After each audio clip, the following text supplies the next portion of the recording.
Good afternoon, everyone. We're now going to begin our second press conference of the day with regards to the status of operations at the Port of Oakland. I'm joined by Mayor Jean Quan, Port of Oakland Executive Director Omar Benjamin, as well as Port Board President Pamela Calloway, and our City Administrator Deanna Santana, as well as the Chief of Police, Mr. Howard Jordan. We'll begin with Port Executive Director Omar Benjamin. Good afternoon.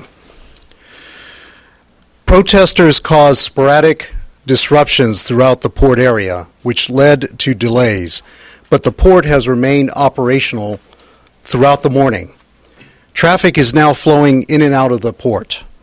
We are working with our partners, labor, community, business, truckers, dock workers, and our government and law enforcement partners to keep the port operational throughout the day.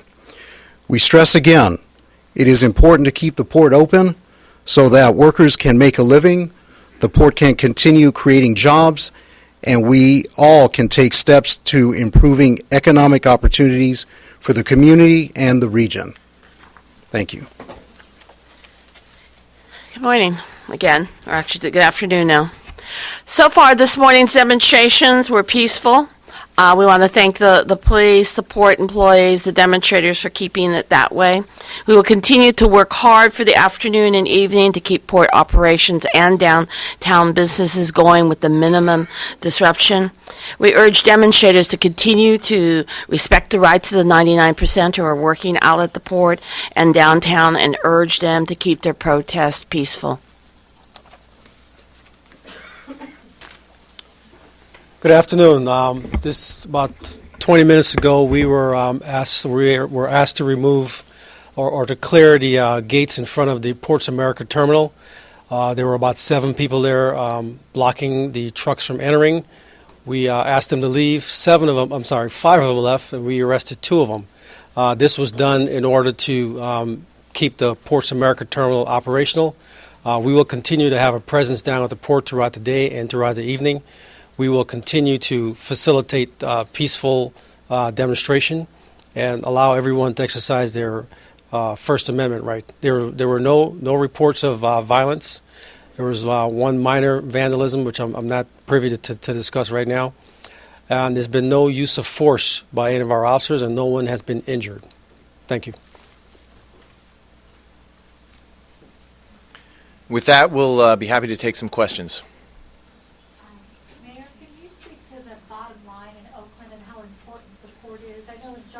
Jobs, but do you have any numbers, figures about how important it is in terms of taxes, right? Well, clearly, the Port of Oakland is unique in the sense that many urban areas have lost their good-paying blue-collar jobs. A few cities in the West Coast and East Coast still have these vibrant ports. Oakland is particularly important to the country because we are the only port in the country that I believe exports more than we import, that we're particularly critical for the agricultural shipment. So that's one of the reasons why even a half-day delay can cost loss to agricultural producers, to we believe 800,000 jobs across the country are linked to the Port of Oakland because a lot of the shipment of goods west of the Mississippi come through the Port of Oakland.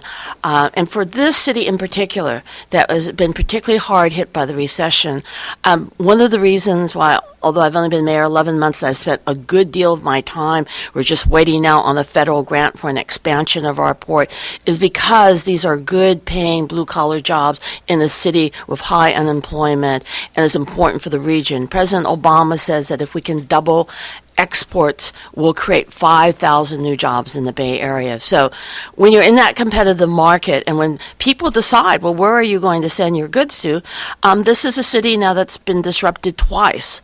And we think it's unfair to the workers out at the port.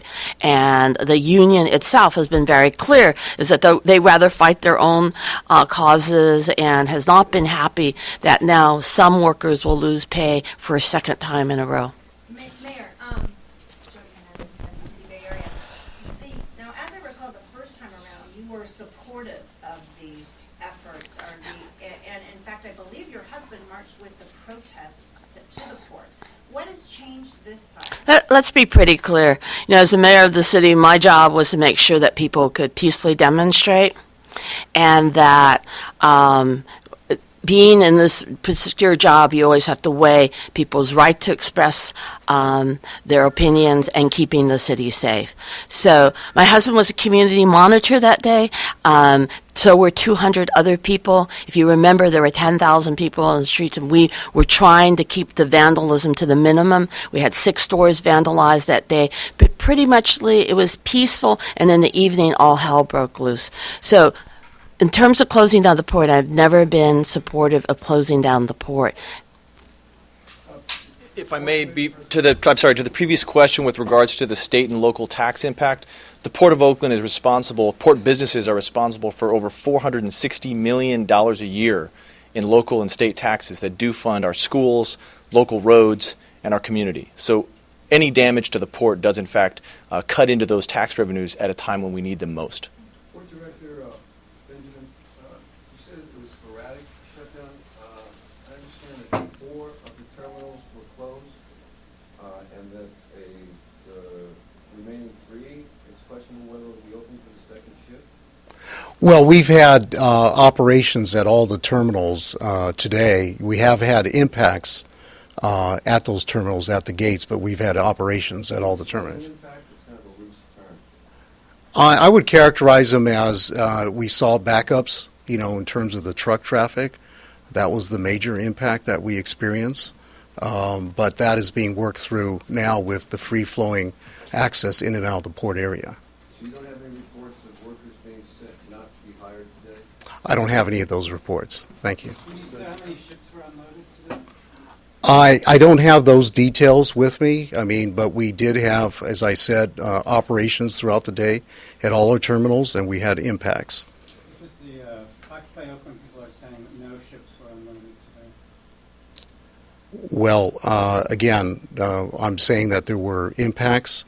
I don't have the details of those, but we are in full operations as we speak. We've had some disruptions. So you can't say whether any ships were unloaded. No. How many ships are normally unloaded in a typical day? It varies by day to day. And also what I can say with the importance of this any day, but particularly at this time, is the fact that we are in the middle of our peak season with respect to agriculture, and that's important as it relates to, that's a significant export, and those are American jobs that impact all the way to the Central Valley. Mr. Benjamin, Eric Rasmussen with Channel 2. I had just heard that Customs was not on site today and that there were no empties leaving, that even early this morning some unloaded, but trucks didn't leave with any empty containers. Do you have any sense of why Customs wouldn't have? I don't have that information with me. I apologize. The Occupy folks were saying that an arbitrator was called in and deemed it an unsafe workplace, that stevedores and longshoremen actually left the job site and were cheering. This is what they're saying down at the port. Mm-hmm. I don't know if I missed it. Was there an arbitrator who deemed any of those terminals an unsafe workplace? Are there workers who were sent home? I'm not aware of that. We had impacts. The ILWU and the PMA are responsible for that process, and so I do not have information as to those questions. Thank you. We'll be wrapping it up with that. If you have any further questions, I'm happy to do interviews one-on-one as we conclude this press conference. Thank you.